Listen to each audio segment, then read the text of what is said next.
remember what your question is? I do, thank you. All right, Annabelle. First of all, thank all of you all for coming. It's good to have you guys come to the student population.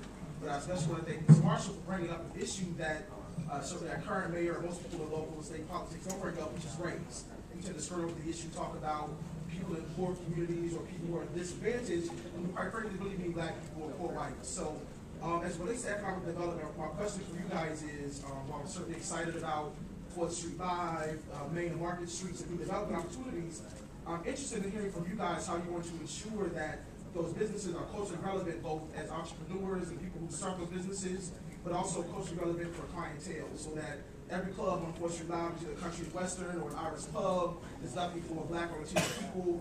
Every restaurant downtown is not geared towards the kind of soul food or other diversity. So how will you guys ensure that poor white people, but especially black people, Latino people, are not overlooked as we develop new businesses in downtown especially?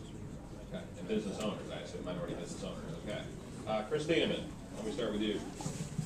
You know, that's been a continuing problem. I got to tell you, just from experience, I started a nonprofit organization called the Joseph Project, and I brought families from the Hurricane Katrina victims back home to Louisville. I thought I wanted to bring them to the place that I knew would be welcoming and loving and a great place to stay and raise their families. But when they came here, I had so many phone calls. I had many phone calls saying that you better not bring those families here. I had saying just horrible things. You know, to ensure that that's not going to happen is going to be a very tough thing. But it's going to take a tough leader, as I did when those calls came. I didn't let that stop me. I brought them, and they are wonderful citizens of Louisville today, working for Humana and many other great companies in this town. But we have to be very sensitive to this issue and not be afraid of the ones that come after us. Okay. Patty Marshall. Well, you're not going to like hearing this, but the problem is systemic. It's systemic racism that's in the system. I know that for a fact.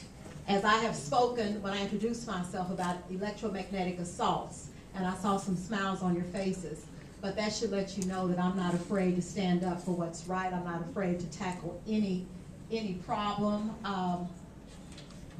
The way I would tackle it is with some impeachments, some indictments. I'm very serious. If I have to get on an airplane and fly to Washington and talk to Obama myself, I will do that. But the problem, again, is systemic racism. As I said on another question that you all asked, when I looked on 4th Street Live's website, all I saw were white people going everywhere.